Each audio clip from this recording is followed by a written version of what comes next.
Hi everyone, in today's video I'll show you guys how you can change a Facebook cover picture on your iPhone. Welcome back to our channel How To Tutorials. So let's dive right into it. Changing your cover picture is a very easy and simple process. All you have to do is open your Facebook account and make sure that you are logged into your Facebook account, and then you'll have to tap on your menu bar right here, and then you have to again tap on your account. So doing that, here you can get the option of edit profile, tap on it, and then you can see cover photo right here. In order to edit it, you'll have to tap on this option edit right here, and then you can select uploading picture or choosing cover photo. So I'm going to tap on upload photo, and from here your camera roll will open, and then select the photo that you want to add as a cover photo.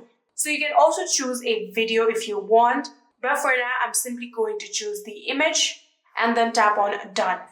So after doing that, you can drag and move the cover photo if you want, and when you're satisfied with it, you can tap on save just like this, and within few seconds here you can see our cover photo has successfully been updated. You can now go back and view your profile, refresh it, and here you can see we have successfully changed it. And yeah, that is it. I hope this video was helpful to you guys. If it was, please do not forget to hit that subscribe button and like our video. Thank you so much for watching. See you in the next.